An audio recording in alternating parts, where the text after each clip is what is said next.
And that is, we're going to talk about the news.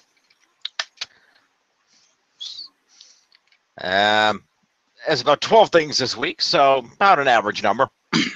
All right. So we're going to cover some of these things are interrelated, but we'll get there. Pat, I'd like to spin the wheel. Bless you. Oh, I'm sorry. And again. And a third time. Okay. I'm okay.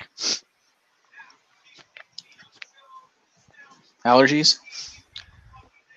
I don't know. I don't have allergies that I know of, but fair.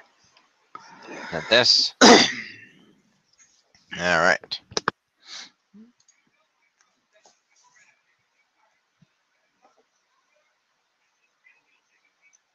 All right. All right.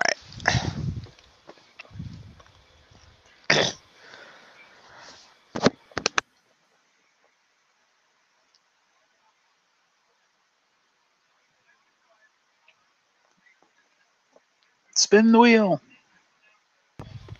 That's what we're doing. We're here.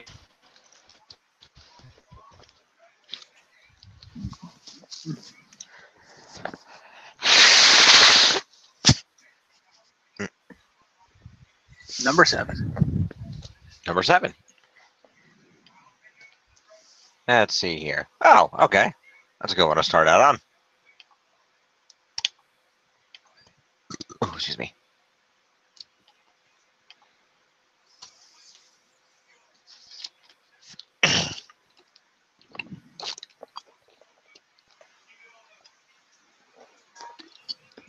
So what's number 7?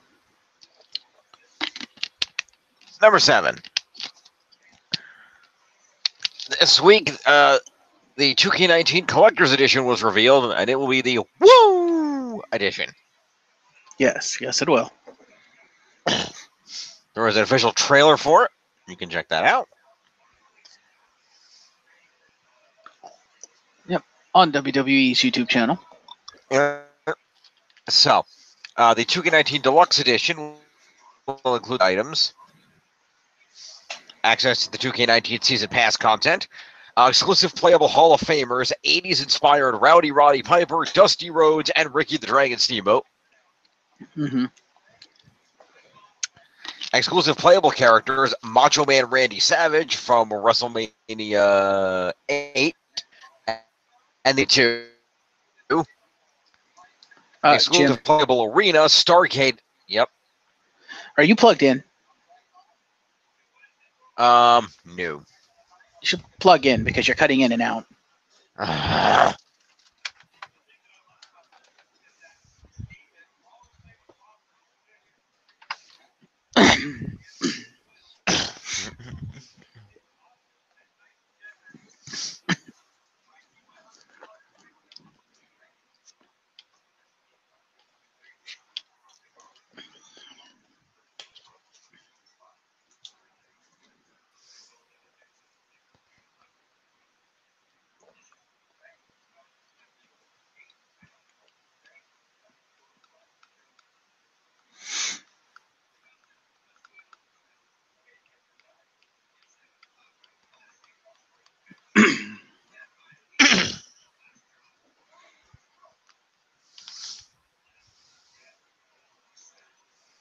All right, so we good?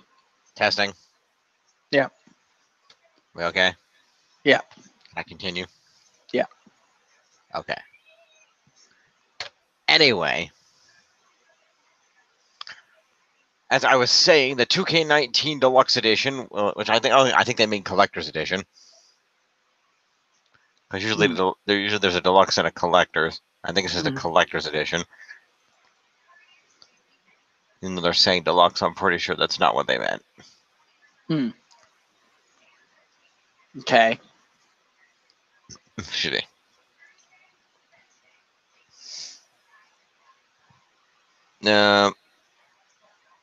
Yeah, because the Woo Edition is not the same as the... Oh, I see. Hang on.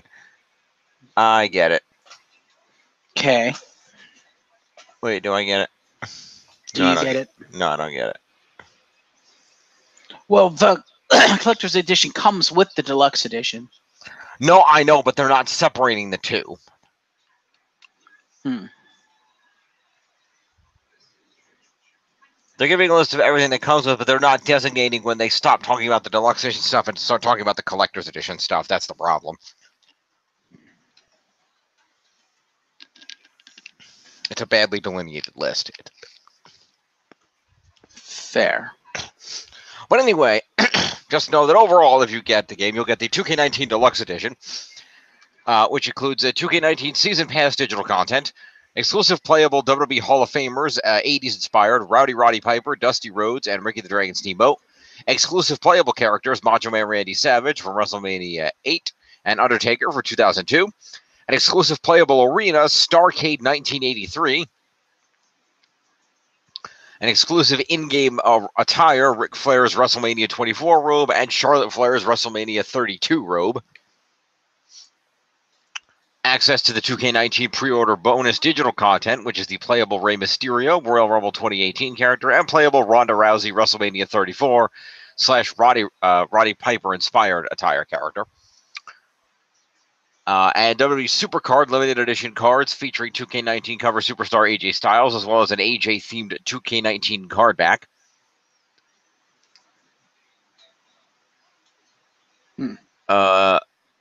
Also included in the Woo edition are an exclusive premium packaging, an exclusive and individually numbered Hall of Fame replica ring, an exclusive Nature Boy and Ric Flair inspired Funko Pop figurine, a Fanatics limited edition commemorative plaque, including a fabric piece from Ric's iconic pink or purple robe, and WWE Supercard limited edition cards featuring Ric and Charlotte Flair, as well as a Ric-themed 2K19 card back.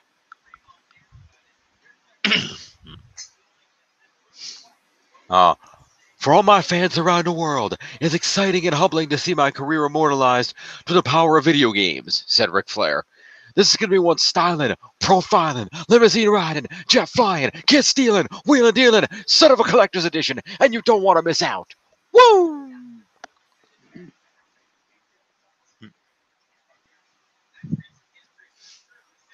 So definitely pre-order that now wherever fine video games are sold. I didn't hear you mention it. You might have, but you also get exclusive Ric Flair and Charlotte Flair attires for the game. I did say that. Okay. Exclusive in-game attire, Ric Flair WrestleMania 24 robe and Charlotte Flair WrestleMania 32 robe. Yep. I did say that. Pay attention. Sorry, I'm trying to find better delineated information on the internet. It's fine. Basically, the idea is that the deluxe you get, basically the bonus shit you get with the Ric Flair print is the ring, the robe piece, the extra Flair skins, and the Flair Supercard content. Yeah, so basically the deluxe edition, here, I have delineated stuff. The deluxe edition gets you the season pass. It gets you the Hall of Famers and Legends, Roddy Piper, Dusty Rhodes, Ricky Steamboat, Macho Man Randy Savage, and Big Evil Undertaker. And apparently the deluxe edition also gives you Ric Flair and Charlotte Flair. And of course the pre-order stuff. And the Supercard Limited Edition cards featuring AJ Styles, as well as the card backs. So the collector's edition, literally all the collector's edition gives you is the physical stuff. That's what you're paying for the collector's edition. The Hall of Fame replica ring, the Funko Pop figurine, the fabric piece. You do get the limited edition cards featuring Ric Flair and Charlotte Flair for Supercard, and Ric Flair themed card back. That's literally it. That's what the collector's edition gives you. And then, of course, obviously, the deluxe edition, which comes with everything else. So if all you're interested, for all you people out there listening, if all you're interested is the in-game content, all you really need to get is the deluxe edition, because that literally gets you all the in-game content ever.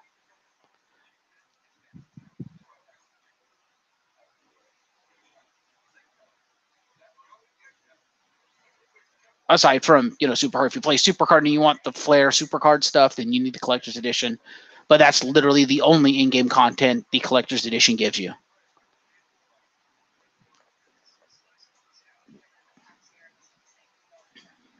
So there you go. You're welcome, Jim.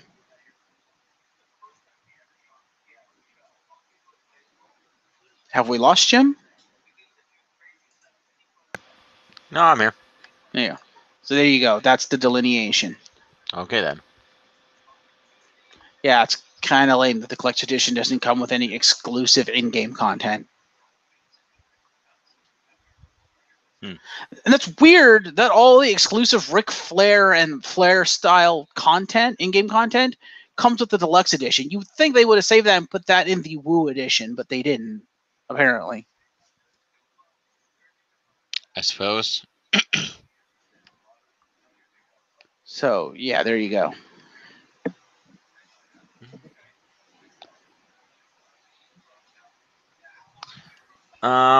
Yeah, no, according to their chart, no, the exclusive physical collectibles is the only bonus to the collector's edition. Yeah. Okay.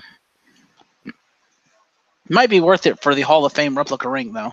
Perhaps. Because that thing is really nice looking. By the way, in any of the editions of the game, don't forget to check out the WWE 2K19 $1 Million Challenge.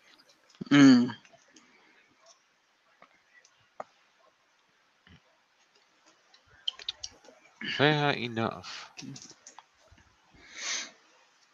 Well, you can go pre-order your game now. $69 for the regular, $89 for the deluxe, and Woo Edition is running a cool $129. So pre-order now. How much is the deluxe? $89.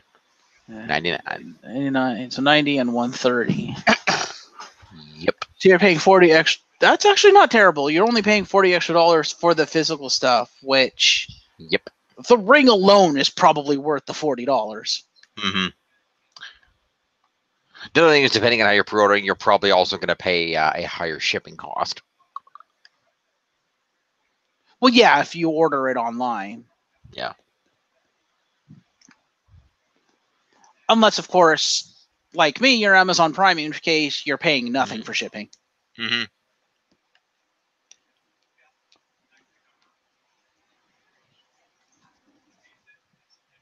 It's actually not bad. $40 is not bad for what extra stuff you get with the Woo edition.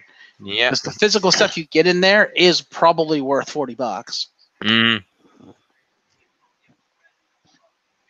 Still a little disappointed there isn't exclusive in-game content, but fair enough. Well, Moving on. No, because there is specifically mentioned WWE 2K19 Woo Edition bonus digital content. It's explicitly stated that way.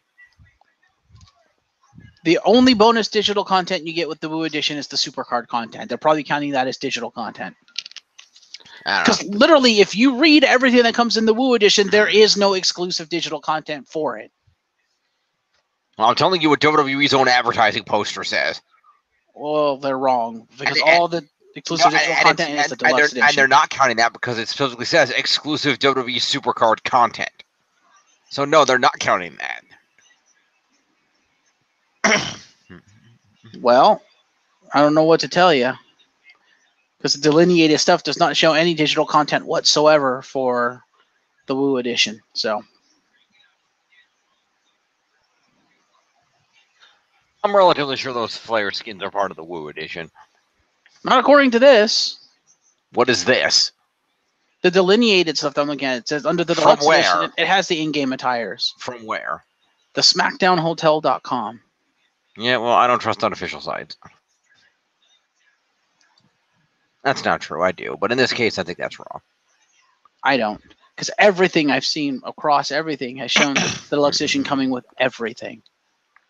So, yeah. Let's see.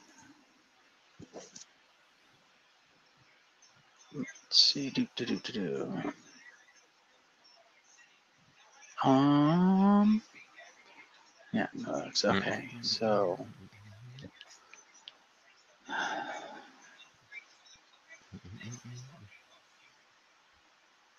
you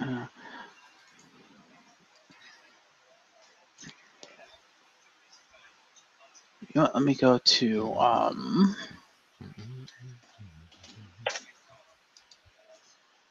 there it is.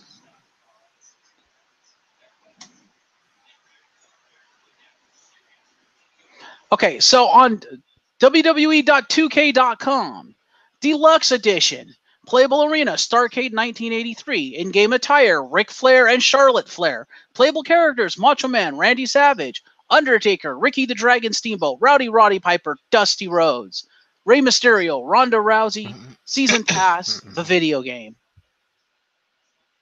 So yes, all of the digital content is the Deluxe Edition.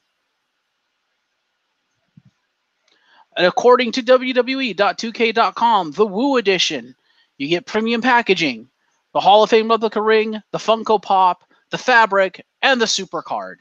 That is it. So WWE's outright lying. You do not get any exclusive digital in-game digital content with the Woo Edition. I don't think that's true.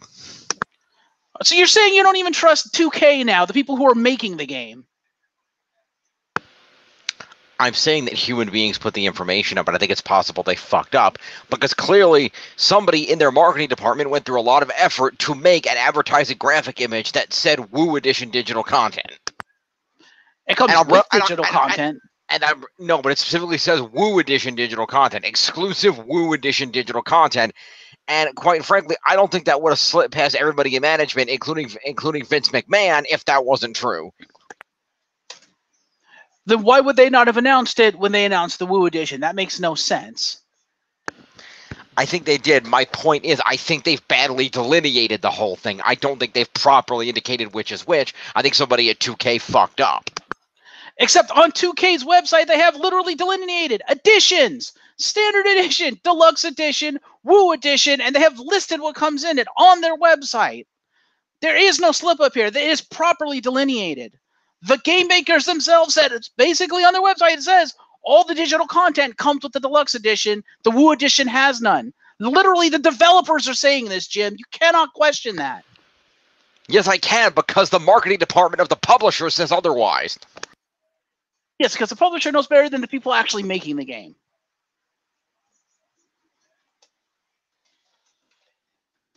The publishers are the ones that tell that aside from WWE are the ones that tell the developer this is what you're going to put in the game so we can sell it.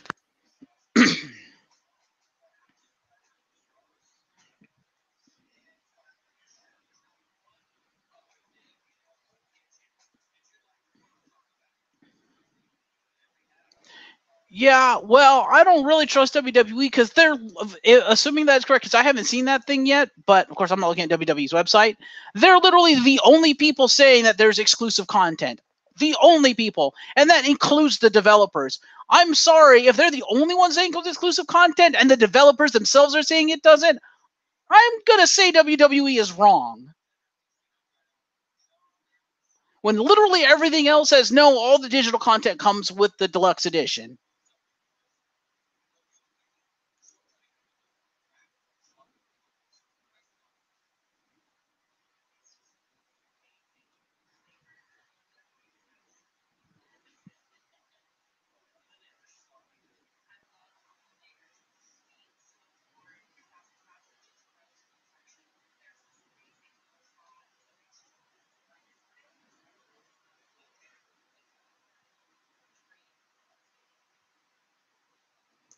See, this thing on IGN is saying like all the legends and stuff is exclusive to the Woo Edition, but I don't think it is.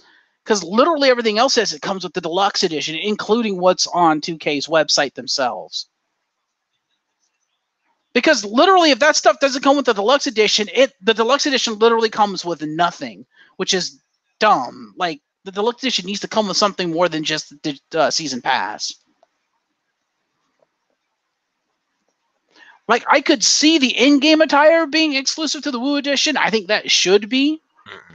But everything I'm seeing except for this IGN, which admittedly is IGN India, so grain of salt, is saying that a lot of the 80s stuff and the Flair stuff is all exclusive to the Woo Edition. I don't really buy that, to be honest. Well, like I said, number one, the deluxe edition last year came with the game, the season pass, and like a couple extra character skins. That was what the game came with.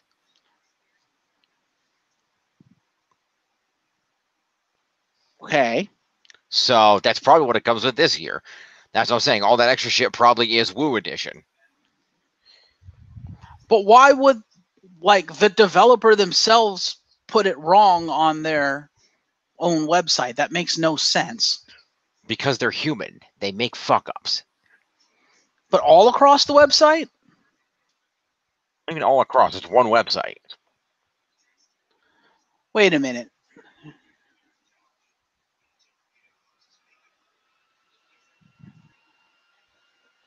Okay, that makes no goddamn sense. What are we waiting on? Well, because on the 2K store, if you look at the Woo Edition, Uh-huh. it says copy of WWE 2K19 Deluxe Edition, which includes the following items. One of the things listed under the Deluxe Edition, which is under the description of the Deluxe Edition, under the Woo Edition, is access to WWE 2K19 Woo Edition digital content. Right, which is what I'm saying, is the descriptions went out from the marketing department fucked up, so they were put everywhere fucked up. But why would they list that under the Deluxe Edition? That doesn't make any sense. Because it's a fuck up. How many times can I say that?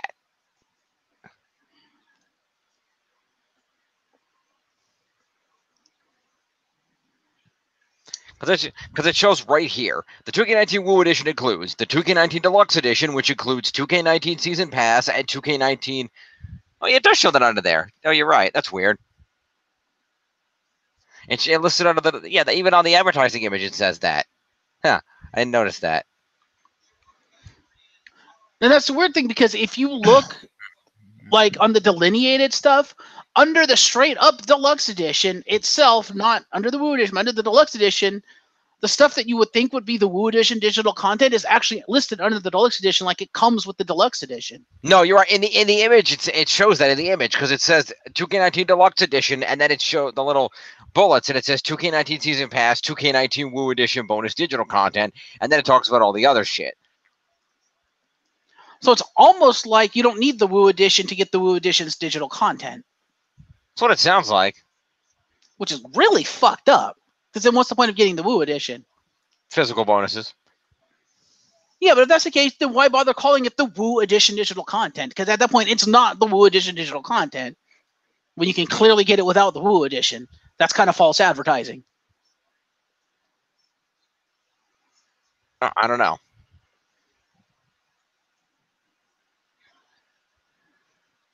And that's weird that it's listed this way on the 2K Games official store, but if you actually go to the 2K Games website, the WWE.2K website that has the official announcement of the Woo Edition and the delineation between the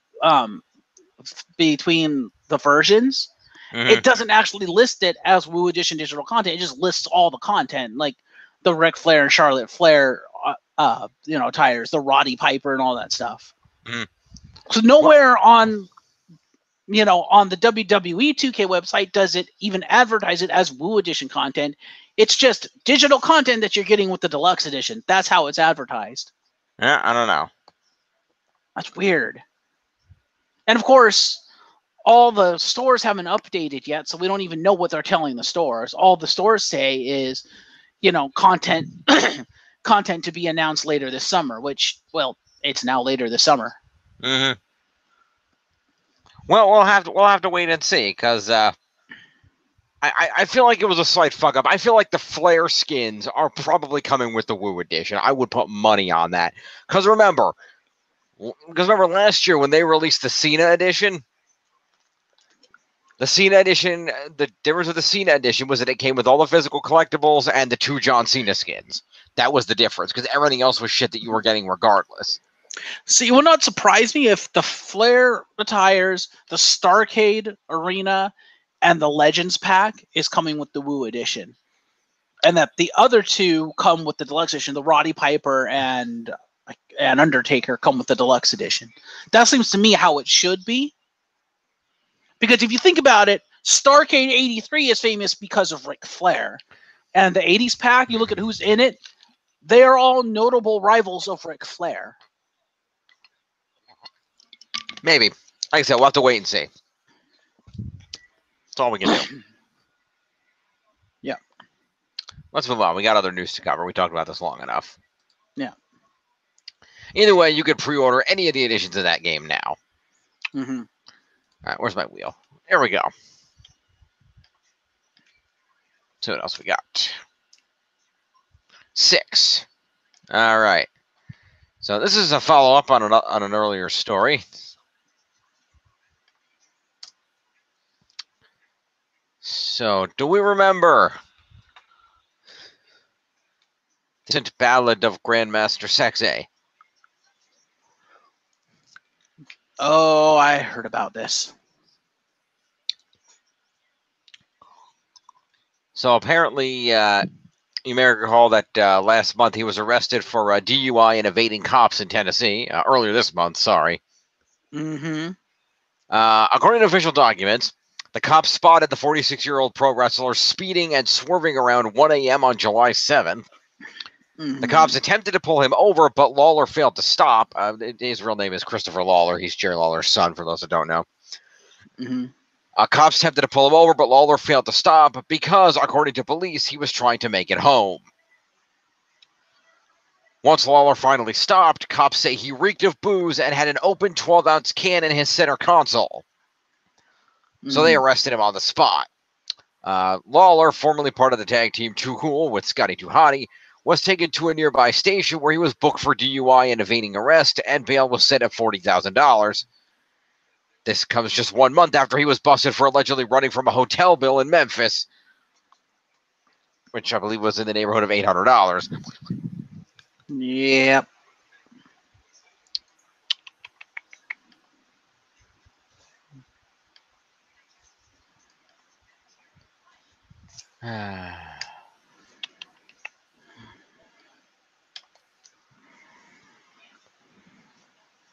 Let's continue. Number 1, jumping to the top.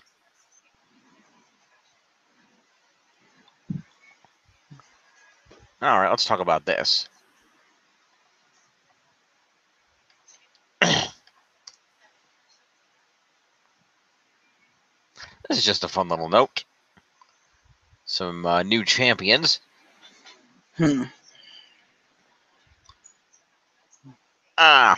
Last weekend at the center stage in Atlanta, Georgia, there were some ROH tapings. Spoilers if you're an ROH fan. Mm-hmm. And the 6-man tag team championships changed hands as the Young Bucks and Cody Rhodes defeated the Kingdom, consisting of Matt Taven, Vinny Marseglia, and TK O'Ryan, in a title match at the Taven to become the new champions. Additionally, 2 other title matches occurred where Jay Lethal retained the ROH World title, defeating Jonathan Gresham in a 30-minute Iron Man match, and Sumi Sakai defended the Women of Honor Championship, defeating Madison Rayne. Mm-hmm. Did you see the post-match kind of promo / celebration? I did not. Up for the for Cody Rhodes over there? I did not. It's fucking hilarious. So they win. They have the celebration. They have streamers and all that. You get super sexy Randy Rhodes barefoot in a onesie. I don't know why she was barefoot. I guess she can't fight in shoes. I don't know. Anyway, so they're celebrating, and then Marty Scurll comes out of nowhere, and Cody Rhodes is like, dude, you're late. The fuck were you doing? And Scurll kind of looks up. He's like, and I guess they have a mascot. The something bear, a bear mascot. Anyway, he's like helping the mascot, but I guess the mascot helped them win. And Scurll sights in the ring, and he's like, well, I was drinking in the back. He goes, oh, so he was drinking in the back. Dude, come on now. He's like, yeah, so I missed the match. You guys win? Cody was like, yeah, we won. We're the champs. He's like, but as I see it, Freebird rules apply, so... And Cody takes his title, puts it on Marty's shoulder, and says, the way I see it, you're also a tag team champion. He's like, and in fact, again, with the Freebird rules, he takes the title, puts it on Brandy's shoulder. Brandy Rhodes is also a tag team champion. He goes, I'm going to go this far, takes the title off of Brandy, and hands it, and basically Marty Scurll takes it, gets out of the ring, and they put it around the Bear's waist, and he goes, the Bear is a tag team champion. It's fucking hilarious. And he makes fun of Marty Scurll and shit about the fact that I guess his girlfriend works for WWE. And I guess as a wrestler, because he makes a mention of the fact that his girlfriend was like at the performance center, because there's this thing going on where Cody was supposedly running for Senate in 2020 in like Texas and stuff. We were like, boo, like sell out, sell out, sell out. He goes, oh, you want to talk about sell out? Marty Scurll's girlfriend was down at the performance center, and Marty brought lunch, walked into the performance center and brought her lunch. And the crowd started chanting sell out at Marty Scurll. It was fucking hilarious. And he goes, but no, the reason I brought up the whole running for Senate and the fact that it's storyline, he did say it was a storyline. He's like, the reason I brought that up is because the truth is I am running for Senate in 2020, but it's not for Texas. It is for Georgia. Because he mentions he's from Marietta, Georgia, and I guess Marty Scurll is from Marietta, Georgia and stuff. He was like, welcome home, welcome home. It's like, and I'm running for Senate for Texas. Boo, sell out, sell out. It's okay, it's only for a storyline. Like, but the truth is, I am running for Senate in 2020, and it is for Marietta, Georgia. It's for Georgia. They're like, yeah, woo. So it was kind of a weird promo, and it was kind of cool. And making fun of Marty Scurll taking digs at WWE, it's kind of awesome. You should check it out. It's on YouTube. Cool. So is he actually running for Senate in Georgia, or is that also a storyline? I don't know. It would not surprise me because he is from Marietta, Georgia, so it would not surprise me if he felt compelled to run for Senate in his hometown. Okay, then. And it is 2020, so by that time I could see him being like, okay, I've done enough time to retire. Yeah, maybe. But I don't know. I guess it was a great semi-shoot promo. In September of 2017, Rhodes signed a quote-unquote multi-year deal with Ring of Honor. Okay. So I guess it depends on how long that deal is. Mm-hmm. Mm-hmm.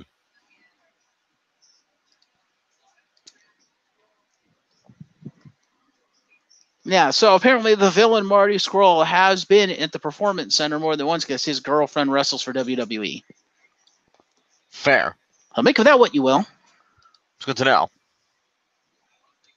That happens quite a bit, though. I suppose. No, I mean, it does. You get people who have, I mean, for example, Rich Swann was on 205 Live in the WWE. His girlfriend or his wife was wrestling on the indie circuit, and she was in TNA before he was. True. It does happen.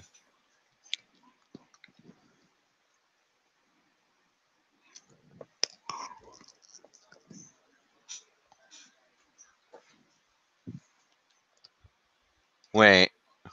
Mm-hmm. Really? What?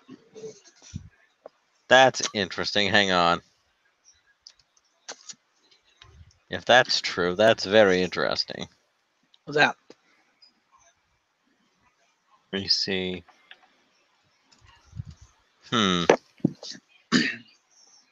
me go back. Is that accurate? Because that came right up. Now I'm curious. Okay. Hang on here. Hanging on here.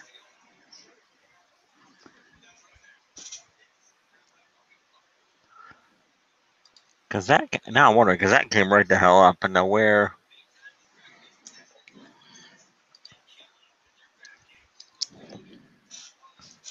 If I can figure out, because if that's the case, then yeah, that's interesting. Come on, let me scroll, you piece of crap. Yeah. That's okay, so that is accurate. Mm-hmm. Yeah. Yeah, Marty Scurll's girlfriend? Mm-hmm. Tiana Perazzo. Ha! Okay, then. Yep. By the way, speaking of Impact, did you hear the latest superstar that potentially could be going to Impact? And you may not be happy about it. I did hear about that, and all I'll say is that does happen. I think Impact Wrestling will never, ever be the same again. Yep. And I think it's potentially likely, considering he is currently the NJPW Intercontinental Champion, He is. and Impact is currently working heavily with NJPW. They are. Mm-hmm. So is ROH. Yep. So is WWE. Less so. Did you hear who NJPW want back from WWE?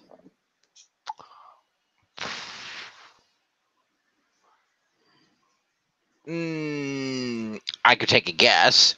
Take a guess. Does he think he's Michael Jackson, like to punch people in the nuts? Yes, he does. Yeah, that's what I thought. They want him back. However, given where he is right now in the WWE, I don't think he'd go back, because think he's fucking the Royal Rumble winner, Intercontinental Champion, U.S. champion. or U.S. Champion. And he knows he's eventually going to get the world title. They're going to give him the damn title. You know, it's just a matter of time. Pretty much. I don't think he'd go back. Also, didn't he went to WWE, didn't he just move to the US? Probably. They normally require that.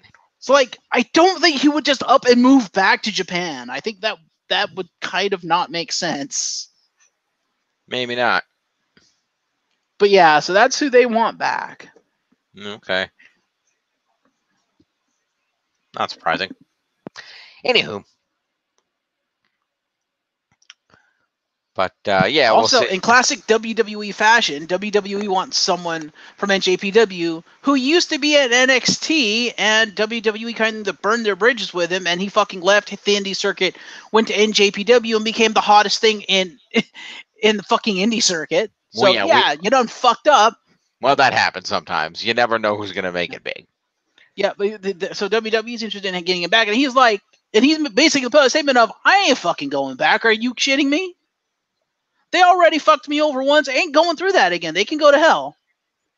You sure? I thought he said he was willing to talk about it. Not the report I saw. The report I saw, his statement was, "I'm never going back." Oh, I didn't see that. That's okay. outright what he said. I Are we did not talking see. about the same person? I don't know. Are we? Who are you talking about? Who are you talking about? I can't remember his name. I can see his face though. You can't remember a name. No. Helpful.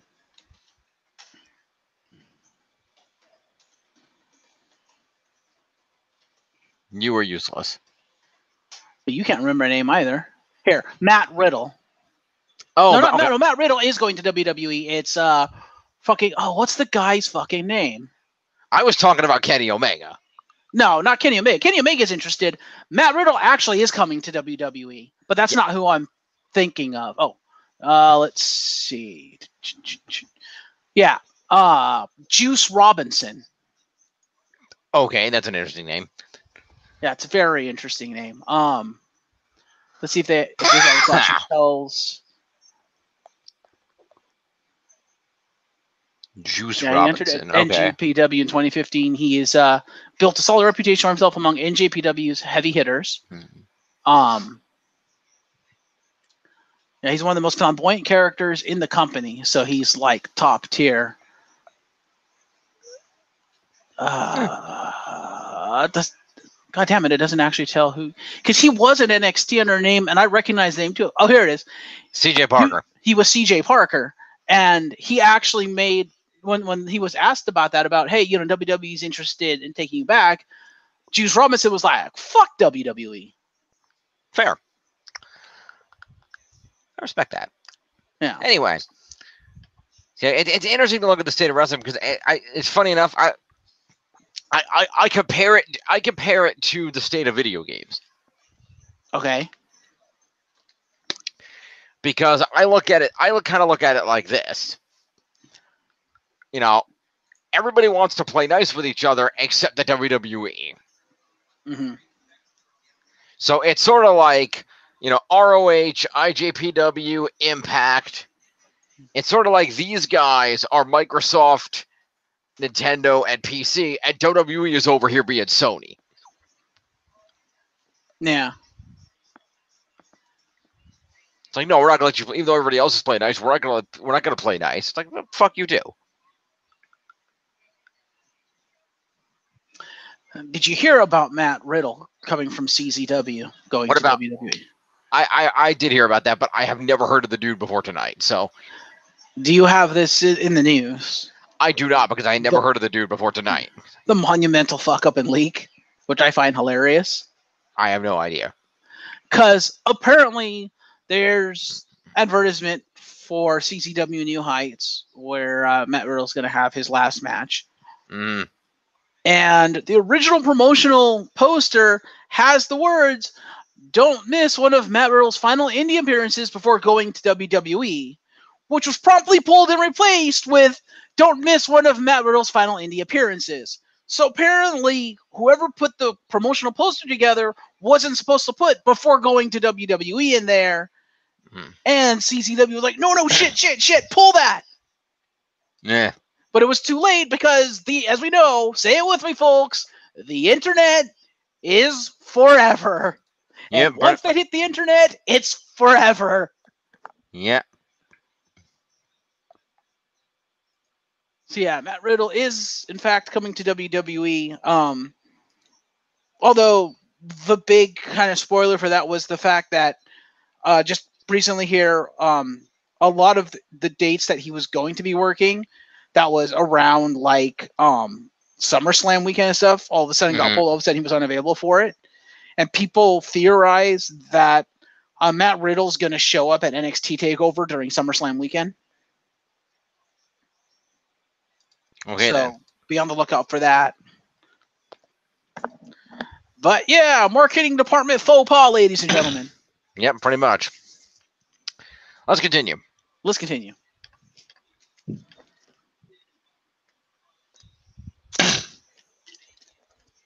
4. Ah, yes. Yes? It's number 4. All right. Come on. Mute that out. Come on, load and let me scroll. Thank you. Close this. All right. So, it was confirmed that last week, WWE Universal Champion Brock Lesnar took his first official drug test since re-entering the US ADA drug testing pool for his expected return to the Octagon to fight Daniel Cormier. Okay.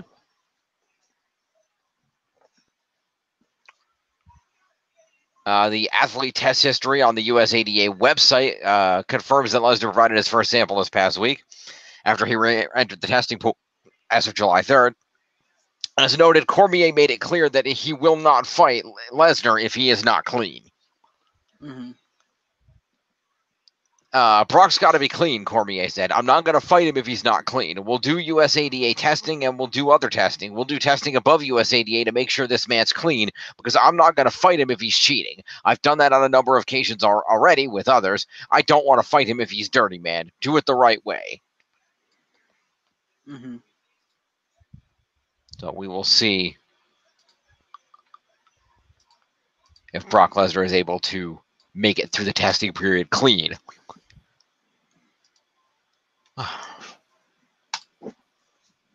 We shall see. Indeed. You think Brock will beat Cormier? I don't know. It's a possibility. All right. Well, let's get in to this next topic. We talked about this last week. This is a follow-up. Go away. Unlike Punk, Brock can actually fight, so he has a chance. True. He has actual wins under his belt. He was the fucking champion. Right.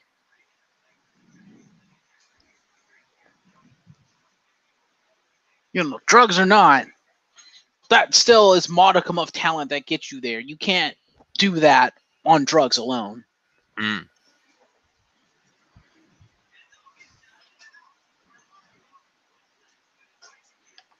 Anyway, That is true. Let's continue. yeah. So number 8. Indeed. All right, let's see.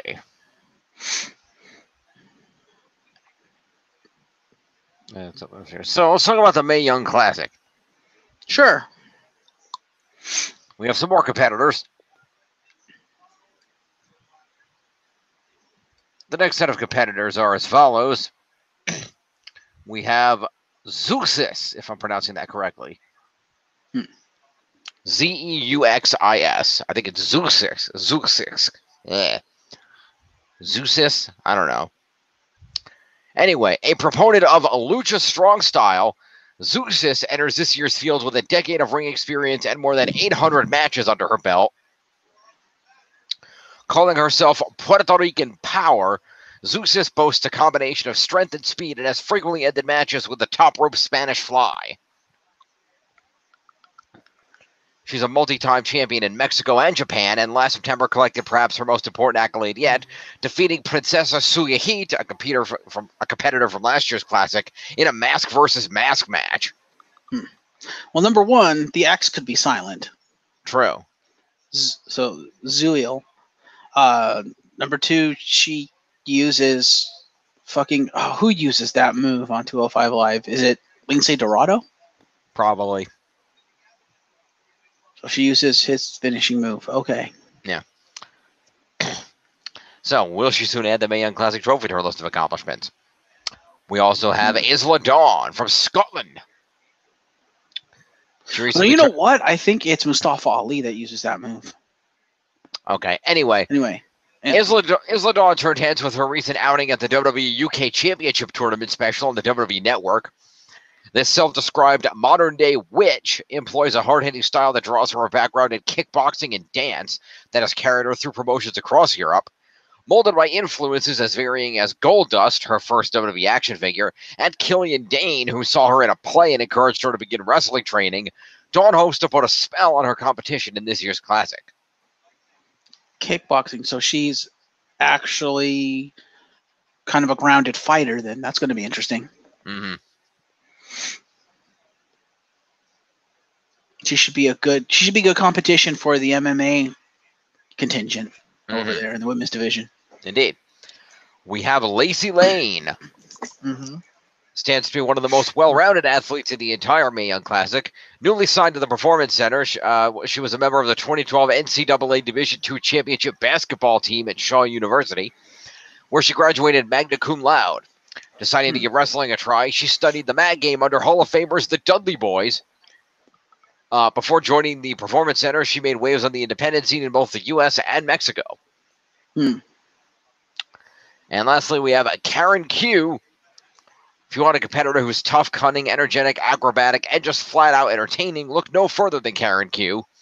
The cerebral Chinese-American who graduated with a master's degree shortly after making her ring debut blitzes the competition with a dizzying combination of technical wizardry and breathtaking aerial assaults. All the while, she also softens her opponents up for the spring roll, her take on a Boston Crab, to rearrange spines and claim victory. That seems a little on the nose. It would not surprise me if WWE Creative is the one that came up with the name for that move. Unless that was the name of her move, like on the indie circuit or something, because that seems a little on the nose and a little bit racist, to be honest. And I'm not usually one to pull the racism card, but as a Chinese American, I'm pulling the racism card because that seems a little on the nose racist to me.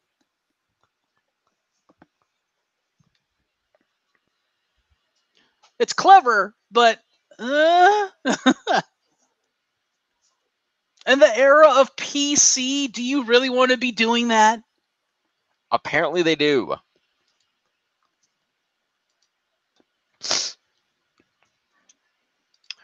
All right. We got some more Mae Young Classic information. But I guarantee you there's a reason why you don't see African American superstars using the blackout anymore. Yeah. That is also possible.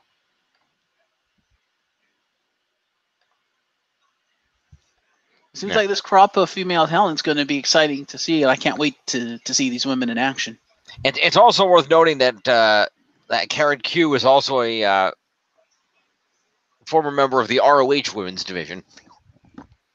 Speaking of not ROH, but speaking of former women's divisions, did you hear that the Four Horsewomen of the UFC is one step closer to becoming a reality in WWE? We're getting there. Oh, okay. Calm yourself, Iago. I didn't know if that was in the news or not. Also, WWE announced on Thursday that Toni Storm has been added to the Mae Young Classic. On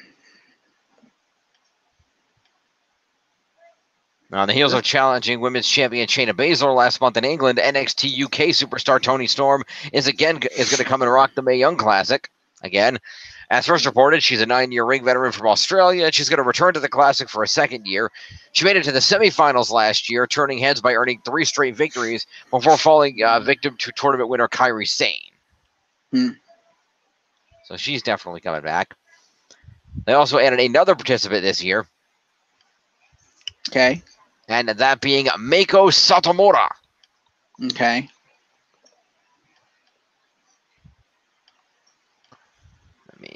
If she's Japanese, I would say that'd be Mako Satomura. Meiko. Oh, okay. Fair enough. Confirmed to compete. Making the 21st. That leaves 11 participants yet to be announced for the tournament, if you're keeping score at home. Mm-hmm. And let's see here. Satomura. Oh, she is a 23-year veteran who is considered the final boss in Japan. Was that really her ring name? That's awesome. I don't know. It just says she's considered the final boss. I don't know. That is awesome. That's a gimmick I want to see. That sounds awesome. The one opponent that every starry-eyed wrestler strives to defeat. I thought that was Io Shirai, but okay. Or Io Shirai. I don't know. Yeah, realize Io Shirai doesn't have 23 years under her belt.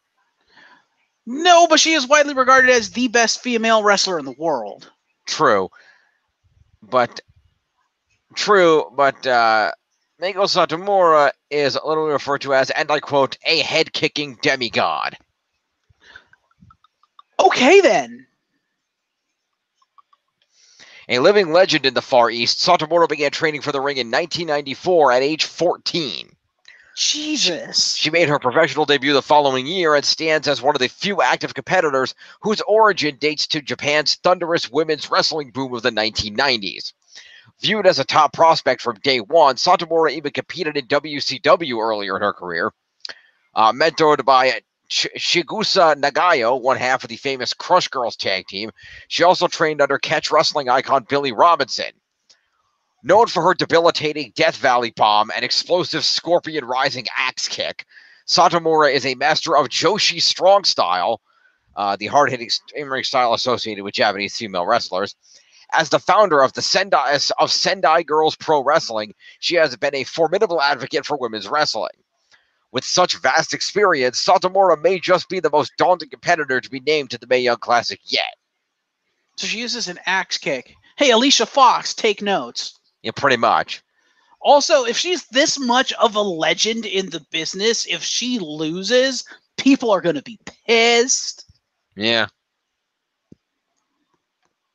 Because from what it sounds like, from just that description alone, that sounds like putting Undertaker into a tournament and having him lose. You just don't do that. Pretty much. Holy shit. This is going to be a stacked tournament, dude. That is the idea. And by the way, for those at home who might not recall, you can enjoy the Mae Young tournament on the WWE Network coming up, and the finals of said tournament will be decided at the first ever all-women's WWE pay-per-view Evolution this October. It would not surprise me if the final is Io Shirai versus her. I could see it. That would be a hell of a fucking match. I could see it. Yeah. So they're going to begin filming the Mae Young Classic at Full Sail in Winter Park on August 8th and August 9th. The finals will take place at the All Women's Evolution pay-per-view on October 28th on Long Island. I should go to that. You should go to that. I should go to that. I'll think about it. Anyway, for those of you keeping score at home, the list of competitors now stands as follows. Caitlin, Rhea Ripley, Io Shirai, Nicole Matthews, Ginny, Casey Catanzaro, Gianna Perazzo, Tegan Knox, Jessie Elaban, Reina Gonzalez, Tayanara Conti, Mia Yim, Mercedes Martinez, Kavita Devi, Killer Kelly, Zuzis, Isla Dawn, Lacey Lane, Karen Q, Tony Storm, and Meiko Satomura. The only way that tournament could be more unfair is if Jessamine Duke and the fourth member of the Four Horsewomen joined the tournament. Because, come on, they would fucking destroy everybody.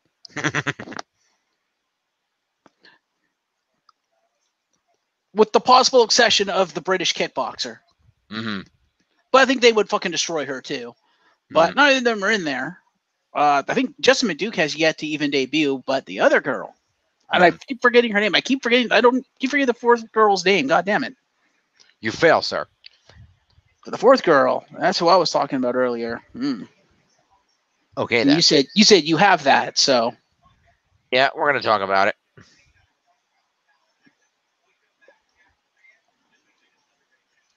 All right, let's go. Spin of the wheel. Where are we going? Where are we going? Going to number 2. Sounds good. This is interesting. Okay. Now, where is this actually being held is the question, because that's going to be an interesting detail.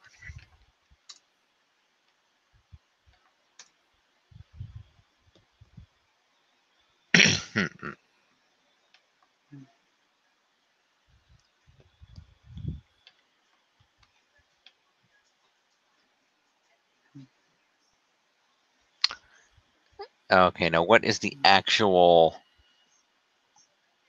Oh, okay. So wait, is that... That's like a week before, isn't it? That's like... What's that? Let me see here. No, 2 weeks before. Okay, still. So 2 weeks before WWE Evolution on Long Island, the spectacle of spectacles for the competition will be coming to New York City. Impact Wrestling's Bound for Glory, generally considered their biggest pay-per-view of the year, will be emanating from the Melrose Ballroom in Queens, New York City, on October 14th.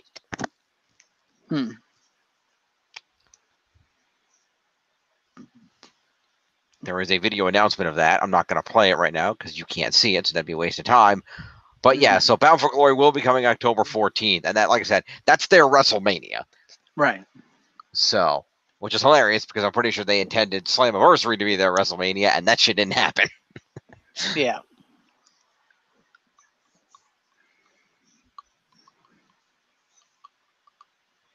So yeah, Bound for Glory coming to New York City, venturing out of Canada.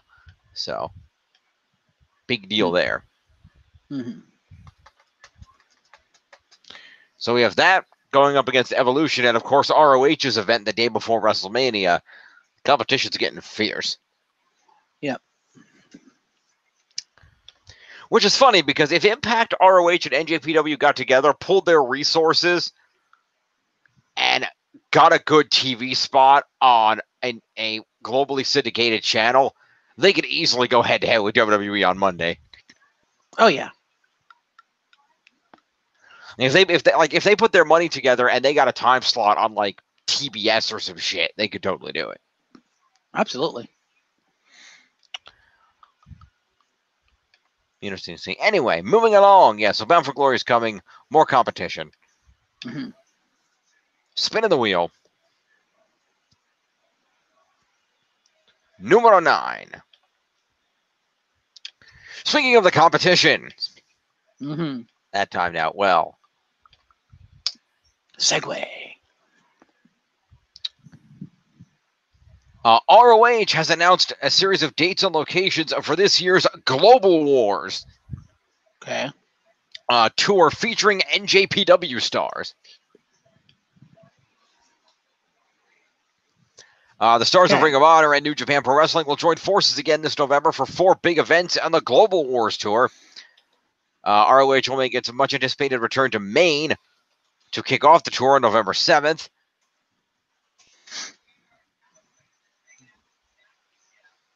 And Okay. which that will be, let's see here, that will be in Lewiston, Maine at the Androscoggin Bank Coliseum at 7:30 p.m. Wednesday, November 7th. Then they'll head to Lowell, Massachusetts at the Memorial Auditorium on November 8th.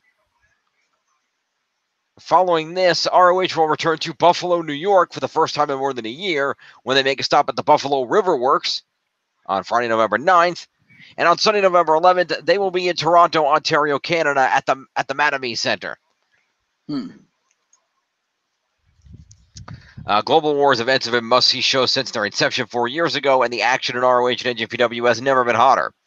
2 weeks ago, the historic announcement was made that they would co-present G1 Supercard at MSG on April 6th.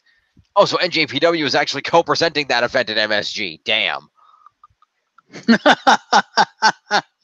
That's the day before WrestleMania. Wow. Yep. Yeah, you're not getting anybody a takeover, dude. I'm sorry, Hunter, it's not happening. Nope. The Global Wars events can play a significant role for both companies on the road to MSG.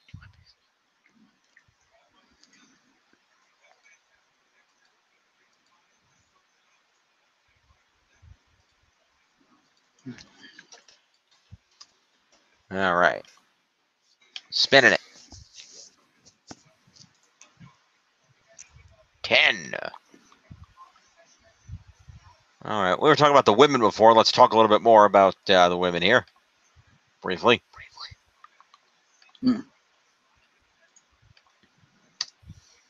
Because ever present and ever trying to suck up our valuable time. And I guess it does for some people, because, I mean, it's still on the air. Mm-hmm. It's worth noting, if you are a follower, tune into the E! Network September 19th for the Season 8 premiere of Total Divas. Interesting to note, I see the still image on the poster here. Kind of an interesting fun fact here. There's that little still poster. Mm-hmm.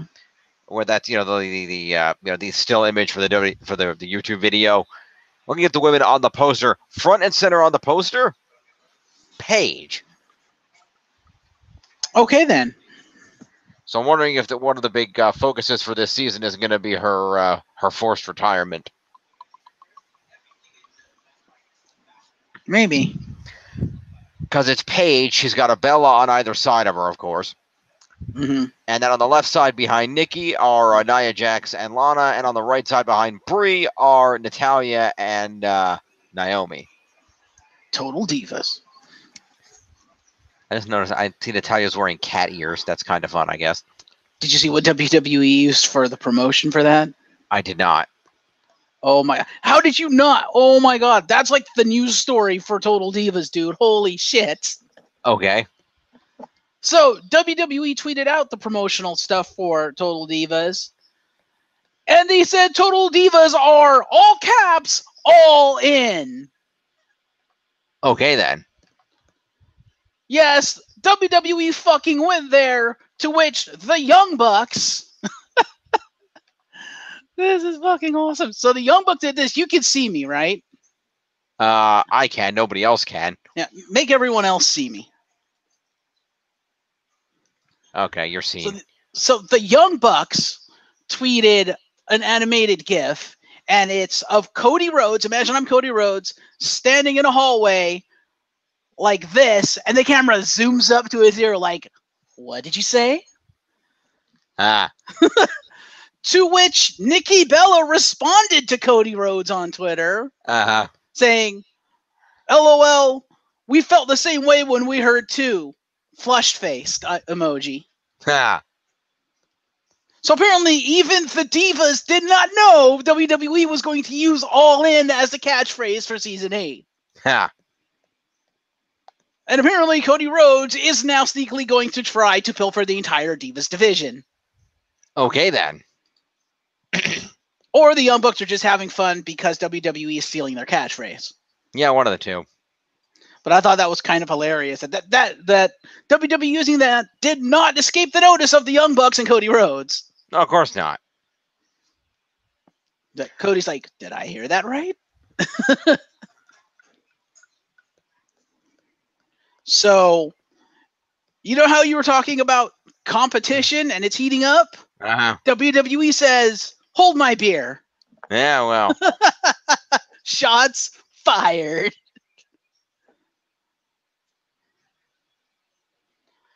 So, yes, that will be interesting. And no, I'm not going to hold WWE's beer because, yeah, no. I'm not holding WWE's beer for anything because, just no. Just no.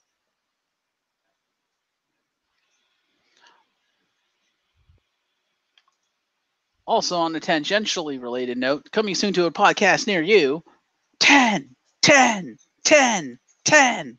Okay.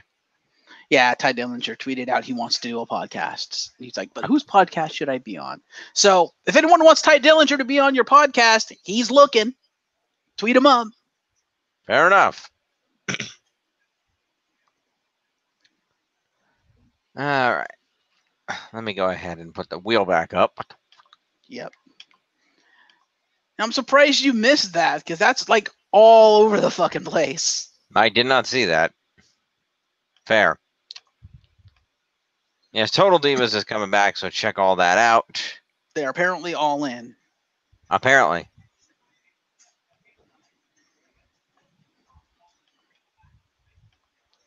Could we be seeing the beginnings of the modern day Monday Night Wars? I don't know. Although it wouldn't be Monday, it'd be something else like pay-per-view wars. I don't know. I don't know. But I think Vince needs to pull his head out of his own ass and actually start taking note of the competition because, as you pointed out, it's heating up, and they're starting to fire shots, and they're starting to jockey and maneuver. Mm-hmm. And Vince is losing his influence in the wrestling industry. And if he doesn't take note and start taking them seriously, he's going to lose a lot more than his influence. He might, except Vince just made $1 billion in TV deals. Sorry, not a billion, almost. What did he make? But what was he getting between the two? Like $500 million or something like that? Mm-hmm. Or was it 500 million? Was it? I don't know. How much was the TV deals for? I don't remember. Well, you're a lot of help. He made a lot of money. Yeah, with how much money he's making and the fact that he's moving into countries like Saudi Arabia and shit and the money he's getting from them, I don't think Vince much cares.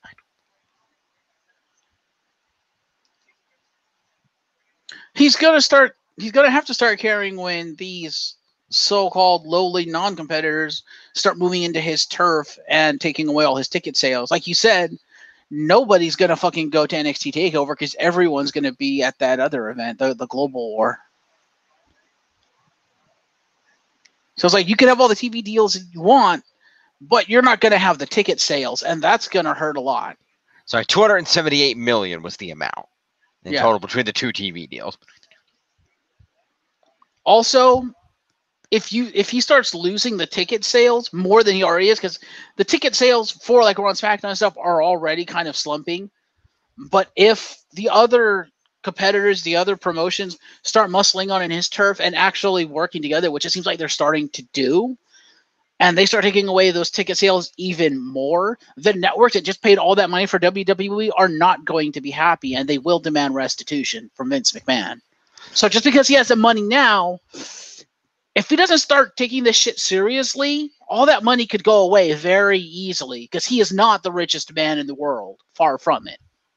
No, but it's going to depend on a couple of factors. Number one, it's going to depend on the wording of the contract. Because knowing that that's happening, I find it hard to believe Vince would sign a contract that doesn't either, that will put him in a position where that could happen. I could see him very easily signing a contract that put him in a position where that could happen, because as we know, Vincent McMahon has one of the largest egos in the world.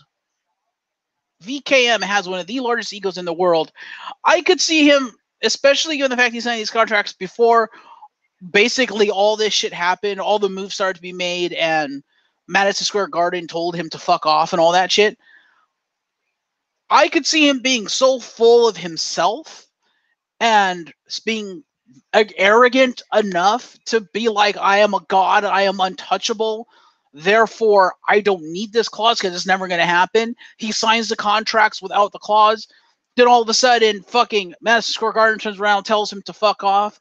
All of a sudden, you have fucking ROH and Impact and shit muscling in on his like big pay-per-view weekends and shit. They're starting to muscle him out. Now, I don't think they will, not immediately, but all they need is that foot in the door. There's enough fans that with that foot in the door, if they get that exposure and start taking that exposure away from WWE, that could have, pardon the phrasing, a huge impact in the landscape of the industry. And I could see Vince McMahon being arrogant enough and full of himself enough to not initially care. And by the point he does care, it'll be too late.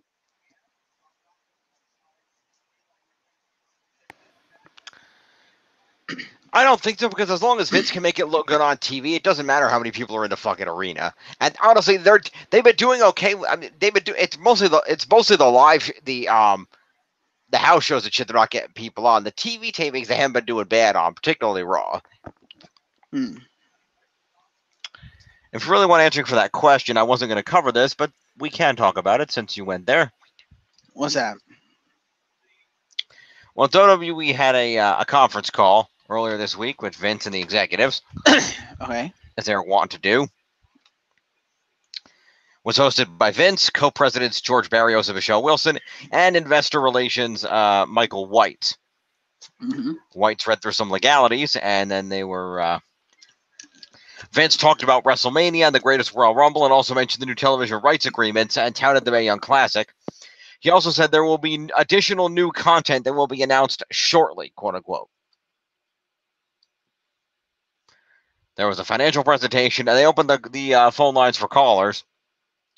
The first caller asked for more details on the Saudi Arabian partnership, but Barrios cited a confidentiality clause and wouldn't give specifics.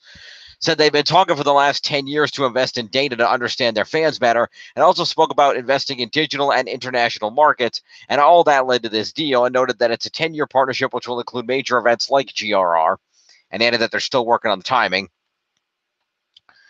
The next caller spoke about the increased revenue in the quarter and asked about the revenue recognition policies and whether it should be considered a long-term benefit, and also asked if they're producing enough content as there is demand. And whether or not there's an opportunity to ramp up content. Barrios said they will talk about the investments they will make at a later date, but there is no doubt that we are nowhere near reaching the level of content they can produce. It feels they can grow with more content and localizing the content via airing in various languages. Said they are investing for the long term as they believe it's a 10-year plus runway, and also said the deal in Saudi Arabia is unique and pointed to the live events, media, and sponsorship sections. Said the predominant amounts listed in the other section. A caller asked about the Australian show and asked if it's a similar type deal as the Saudi Arabia deals, and they said Barrios said they're trying to win the battle for time, and then the monetization opportunities will present themselves. Said the Australia deal is very different than the Saudi deal, but once again wouldn't get into specifics. They talked about purchasing a building next to their production facilities, and they're going to build out this year that way. They talked about the UK division a little bit. Where is it? Here we go. The next caller asked about the WWE Network churn. Barrios said the most important metric in any subscription business is retention, and noted that they get seasonal bumps, especially due to WrestleMania, and that he, Vince, and Wilson are never happy with that number. The same caller then mentioned they had two of their biggest live events in the quarter with WrestleMania and Greatest Royal Rumble, yet the live events averages are dropping. Barrios spoke about it being venue-based and said things have been pretty consistent. He said they don't include the NXT events in their numbers.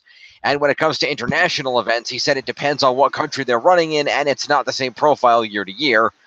The caller then asked if the network cannibalizes live events, and Barrios said they believe it helps, and specifically mentioned the marketing of those events as one of the benefits.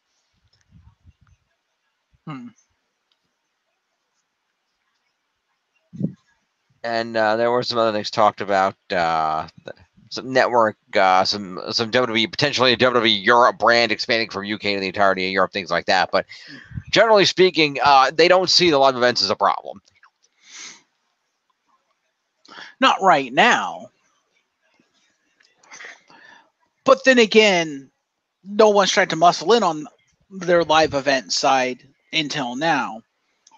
Like this whole SummerSlam weekend thing with, or is it not SummerSlam, WrestleMania weekend thing coming up, where you're starting to muscle in that stuff. They may see a shift in the numbers. I don't know if they will or not, but as you again pointed out, I'm going to keep going back to it. You pointed out, yeah, NXT Takeover is going to truly suffer because of the Global Wars event, and that's just a fact. That's going to happen, unless you get something super surprising. Something I don't know. I don't know if that's considered a global wars. It's just an ROH and JPW joint event, but it's going to impact the ticket sales for NXT Takeover. If people have to decide between those two, majority of the super hardcore wrestling fans are going to go to the ROH and JPW event. They are. Unless WWE in the intervening time gets, like, I don't know, Kenny Omega, and he's going to show up at fucking NXT TakeOver, then people will fucking go see Kenny Omega over ROH and JPW. You know damn well they will. Well, I don't know. Like I said, it is expected that WWE will stack TakeOver to properly compete with that event. Yeah, and my guess is TakeOver will still be a good event. It always is, but depending on what ROH and JPW does, it might not be enough because it's fucking ROH and JPW going head to head with NXT TakeOver. I don't think the fans are going to pass up that opportunity. That and them putting on an event like this, it's not something that happens all the time. And it's like, if you have to decide between going to NXT TakeOver, which happens every goddamn month, and ROH and JPW, which is like a once in a lifetime thing, which one are you going to pick as a hardcore wrestling fan? TakeOver only happens around the big pay-per-views. I thought there was like one before each pay-per-view. Nope. It's still several times a year. It's still more often than once in a lifetime. Now, of course, we don't know. For all we know, this Global Wars thing or whatever they're doing could end up being more than once, but this will be the first time they're doing this, especially going head-to-head with WWE like this. So my point is, ignoring that, I think Vince will ignore it at his own peril.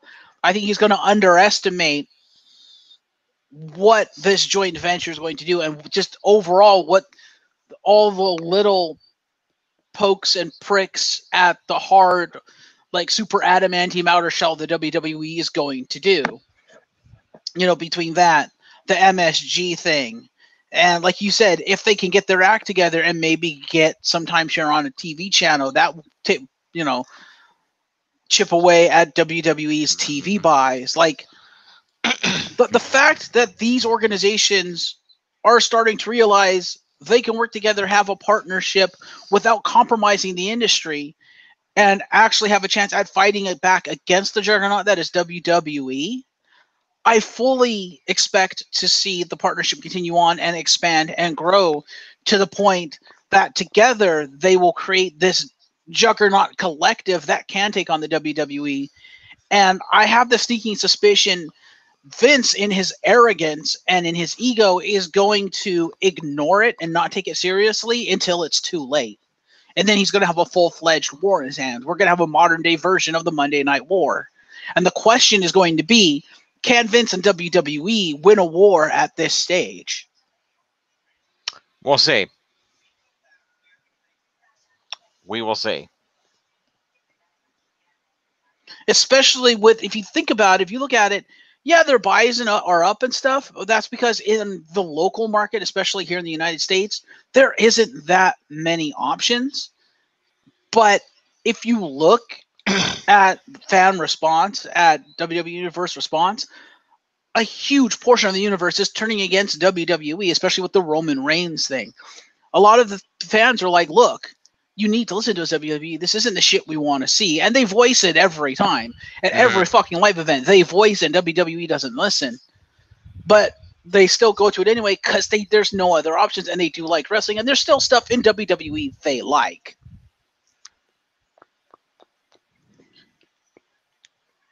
But the fan response still, affects the presentation of events because, I mean, it says it all when they go to a pay-per-view. The pay-per-view is at best. They have some good matches. And then they get to the main event, which is Roman Reigns versus somebody, and the crowd just doesn't give a shit. That is not good. Right? And again, that's just proof of Vince McMahon not caring about the fans, caring more about his own ego and more about his arrogance and about what he wants about, well, I want Roman Reigns to be the one with the belt, fuck the fans. That's basically what he's saying by endlessly shoving Roman Reigns down our throats and trying to get him the belt, trying to get him over with the fans, because that's his golden boy. That's who he wants to have the belt. Never mind the fact that none of your fans want Roman Reigns with the belt. Oh, okay. Majority of your fans don't want Roman Reigns with the belt.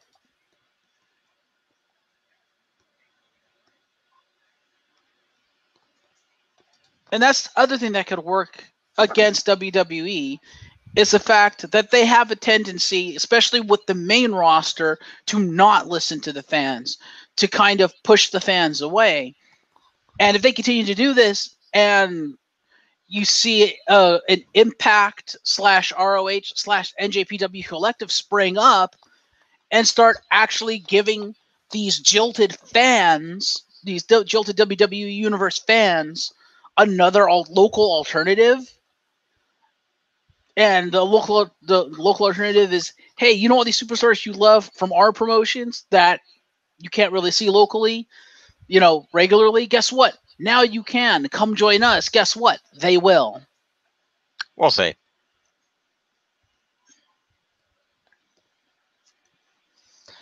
Also, I make a point to you. You make that argument, and yet at the same time, the numbers contradict you a bit, because it's worth noting that as of April, anyway, when this article went up, obviously John Cena is still the number one merchandise mover far and away. I mean, he doesn't have any competition in that area.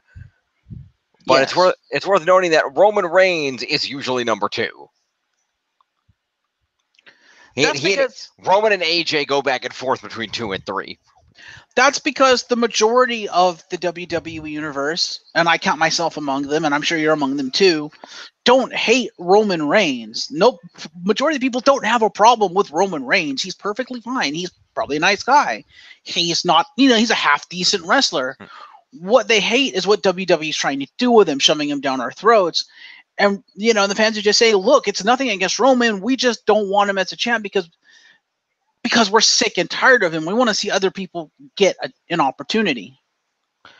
Which is fine. And a lot of fans are saying, Roman Reigns is good, but he doesn't deserve it because of everyone that could potentially get the belt, he's mediocre at best. Which is fine, but you have to realize what Vince looks at is numbers. If he sees Roman Reigns is pushing the most merch and he's getting in the most demand, it's obvious that he's over and they're going to want to push him to the belt. If the fans really didn't like Roman's booking, they would stop buying the merch and send a message that Roman is not the superstar that we want. True.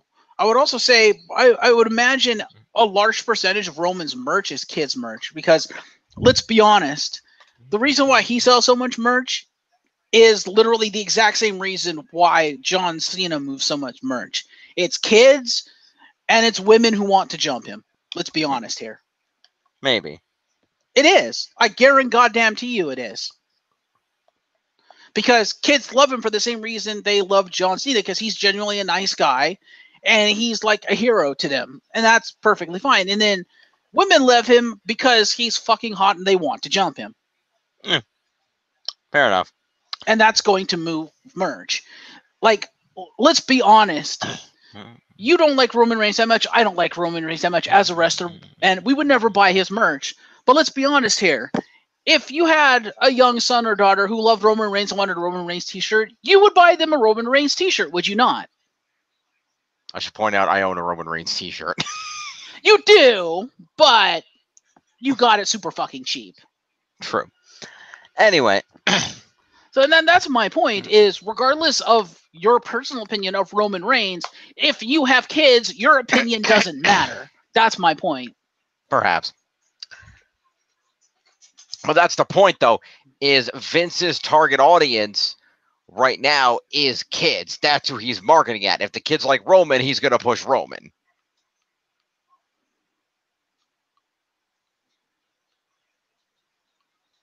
I suppose. Anyway, let's move on. Mm-hmm.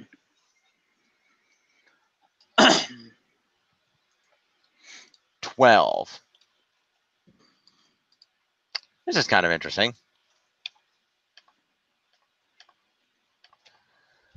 Excuse me. So, this weekend that we are currently on the cusp of beginning is actually going to be the weekend of the National Wrestling Hall of Fame class of 2018. Okay, then. There's a series of events. It's the George Tragos Luthes Professional Wrestling Hall of Fame. Inductions are this weekend in Waterloo, Iowa. All access passes are still available for $130. Contact the Dan Gable Museum to order. They allow attendees the opportunity to attend all the events from Thursday through Saturday. Well, I'm not sure if you can get them now. This is from yesterday, so I'm assuming you can still get them. I don't know. Let you attend all the events, including a ticket to the Hall of Fame banquet, Thursday social, that's already over, a ringside seat to both Impact Pro Wrestling shows on Friday, access to the Torch Live podcast, access to an exclusive panel discussion with the Hart family, invitation to the Celebrity Social at Screaming Eagle, early admission to the museum Saturday, and preferred access to the autograph signing. There are also events that are limited to all access pass holders and distinguished guests. The Gable Museum is also offering an all-access pass and a 3-night hotel stay package at the Ramada Inn for $355, which includes 2 breakfast buffets each morning. Mm-hmm. So let's see here.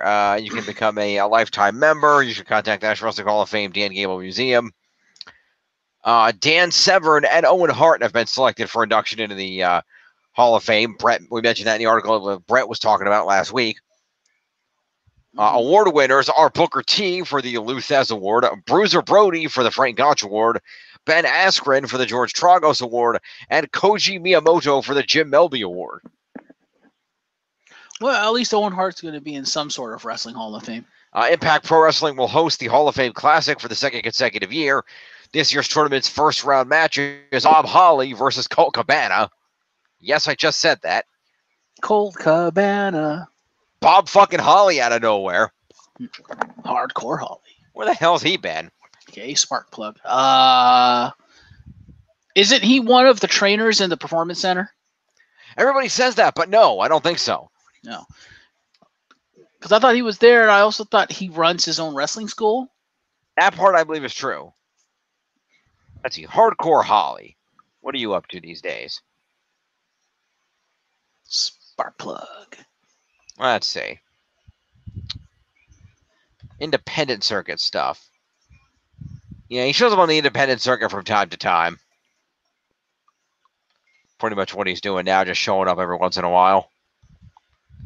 He also published his book, The Hardcore Truth, the Bob Holly Story, in 2013. You can check that out.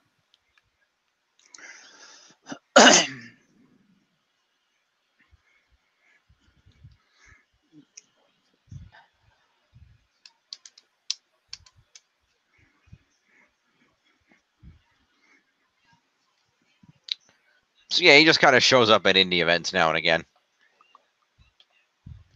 Fair. Austin Aries versus an IPW rep to be determined is another match. Another one is Brian Cage versus Kurt Stallion. And the third is Airwolf versus DJZ. Okay, then. So there you go. There will also be a talent evaluation for active wrestlers, referees, and managers. Oh, really? That's interesting. It's an Impact event, and yeah, that's happening. That's kind of interesting.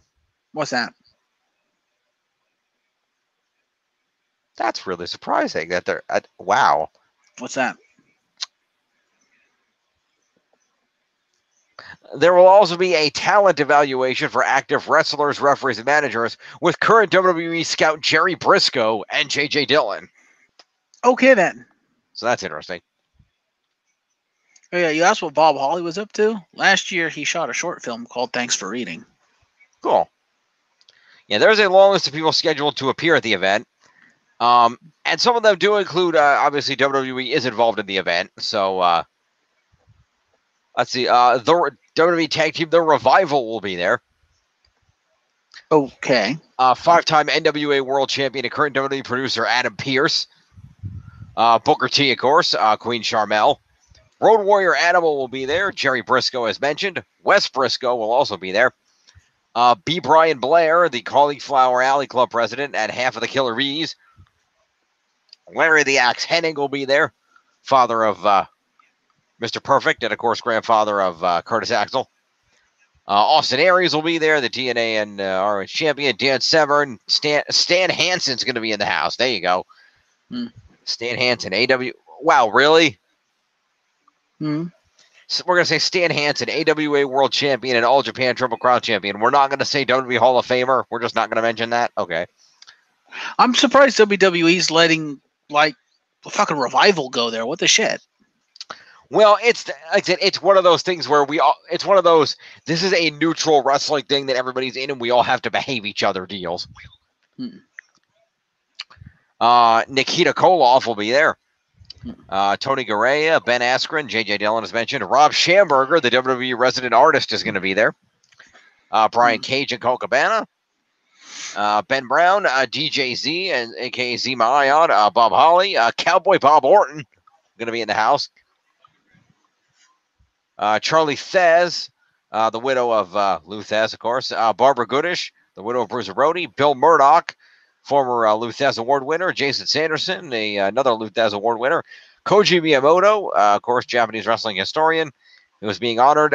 Wade Keller, Bruce Mitchell, and the Hart family, including Ross, Bruce, Diana, and Harry Smith. Okay, then. So lots of events going on this weekend. You can see a full schedule. I'm not going to read the whole thing because it's long as hell, but there's a lot of shit going on. Fair.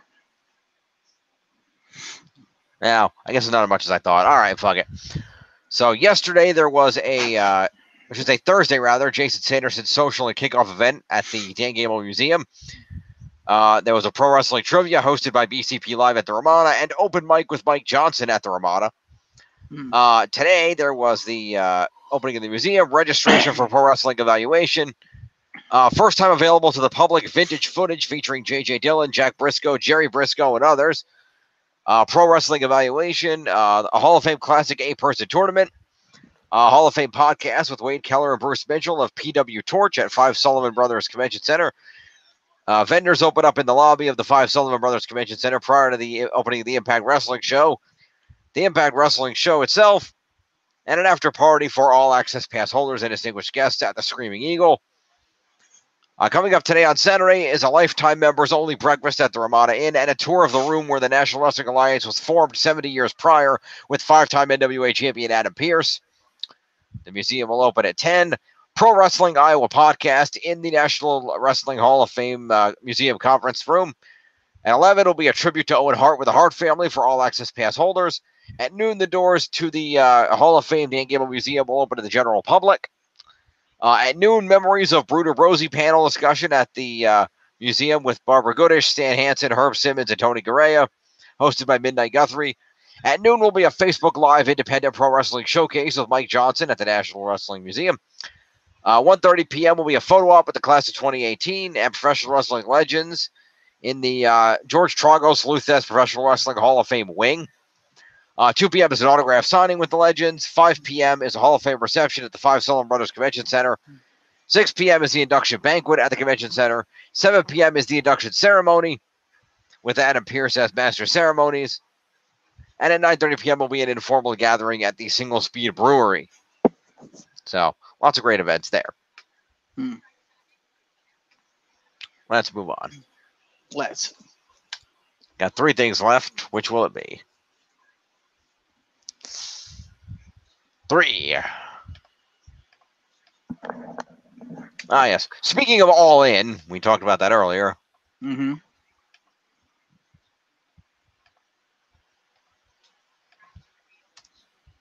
Yes. We have another match announced for All In, and that is Hangman Page versus Joey Janela. Okay, then. That was announced on today's episode of Being the Elite with Cody Rhodes and the Elite. At the end of the episode, Hangman Page vs. Joey Janela was announced as the 3rd officially confirmed match. The updated card features that match, Cody Rhodes challenging for the NWA World Heavyweight title, and Kazuchika Okada versus Marty Scurll. Okay, then. We now have 3 matches on the card for that event.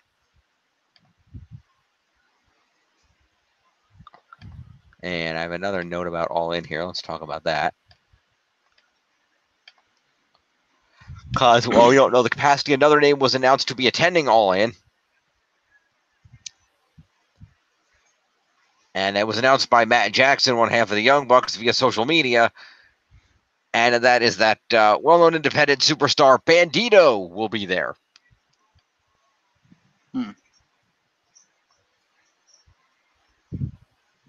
So that's cool. Okay.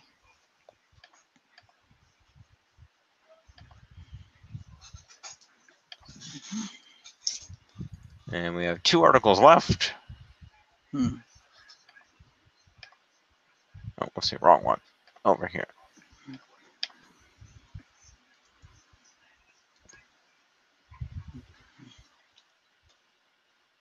Really?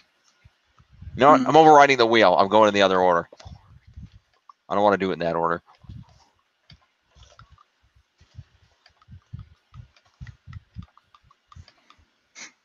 Okay. All right. So we talked about this earlier, so let's cover it officially here. Marina Shafir. Yep. Of the 4, the MMA 4 Horsewomen made her NXT in-ring debut.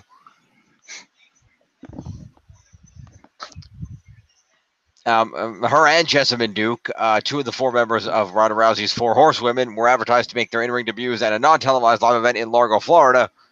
But while both were advertised, only one actually ended up stepping into the ring. Shafir made her debut, teaming up with Nikki Cross in a tag team match against Rhea Ripley and Aaliyah. Shafir and Cross picked up the win when Shafir forced Aaliyah to tap out into submission hold.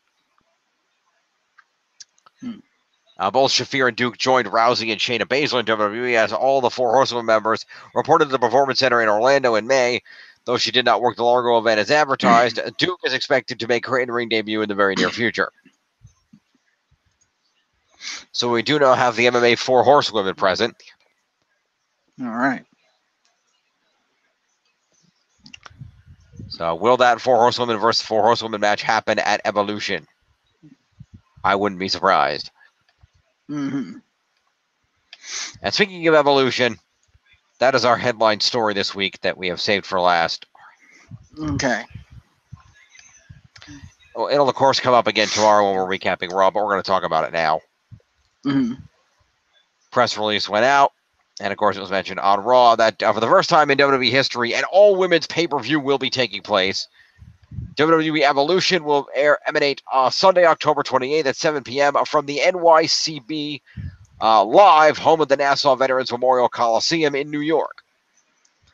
The event will be streamed live on the network and be available on pay-per-view around the world, and will feature women's championship matches from Monday Night Raw, SmackDown Live, NXT, and NXT UK, as well as the finals of the all-women's tournament, the Mae Young Classic 2018. 3 years ago, our fans demanded a change with the hashtag Give Divas a Chance, and an evolution started, said Triple H. Since that time, our female superstars have over-delivered in every opportunity presented to them, and I expect nothing different during our first ever all-women's pay-per-view event. The entire roster will be on hand, including Ronda Rousey, Charlotte Flair, Alexa Bliss, Sasha Banks, Carmella, Nia Jax, Asuka, as well as Hall of Famers and legends Trish Stratus, Lita, and many more.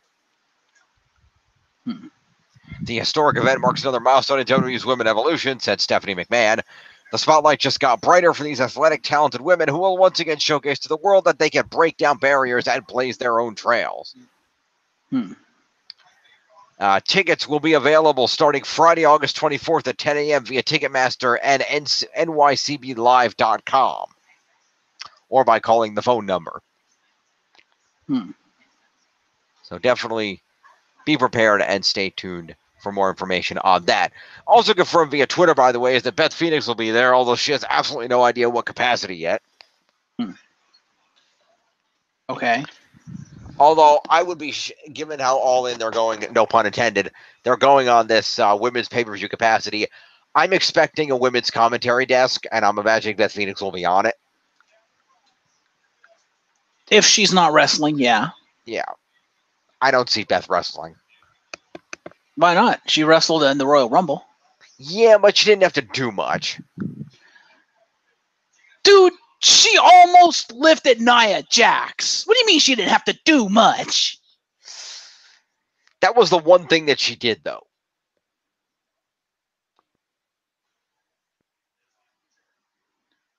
Yeah, but she could have done more. That's just how they chose to use her, or how she chose to be used.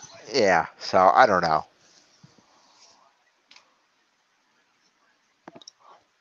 If they needed all women's desk, I mean, not that they couldn't have women on the desk and also wrestle, but if I was going to take a guess here, and I'll put this out, if I was going to put it all at all women's desk, I would predict what you probably do is put Renee Young on play-by-play and have Beth and Lita with her.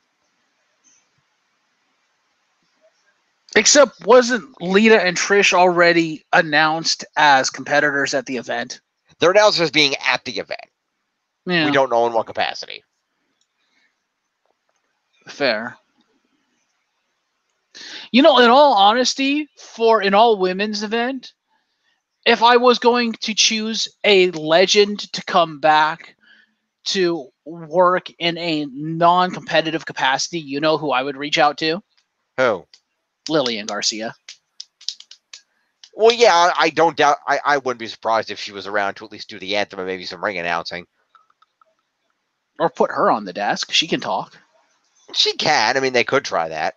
I mean, she's done the wrestling thing for how long? I'm sure she knows a thing or three about, wrestling. She's kind of seen every match for how many years? True. That could be interesting. I mean, there's a lot of people that they could reach out to. I mean, I think hasn't it already been announced that Vicky Guerrero is going to be there? She might be. So, she could be on the desk. She could talk. And when she's not screaming your ear off, she's actually not a bad talker. Yeah.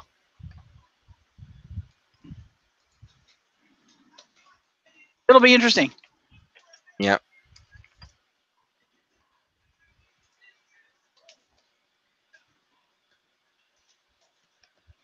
We'll have to see. We'll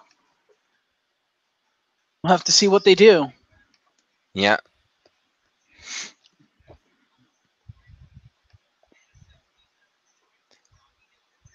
Yeah, it will be interesting to see exactly what the setup will be for that event.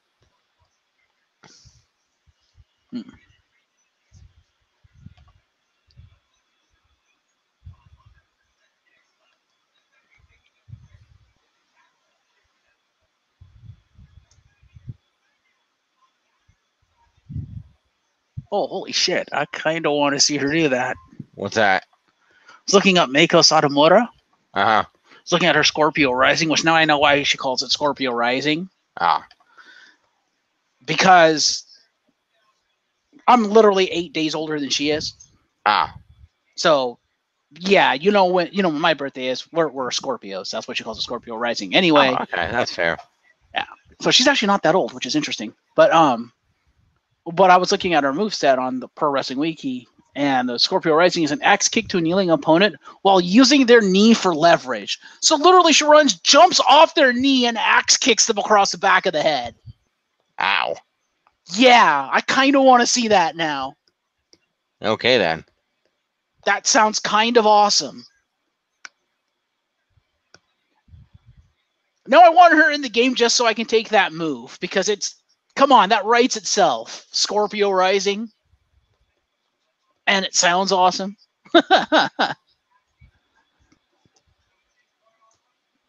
True. All different kicks. Interesting. Anyway. Probably want to wrap this up, huh? Yeah, we're just about done. That was the final story. So I guess that's about where we are. Well,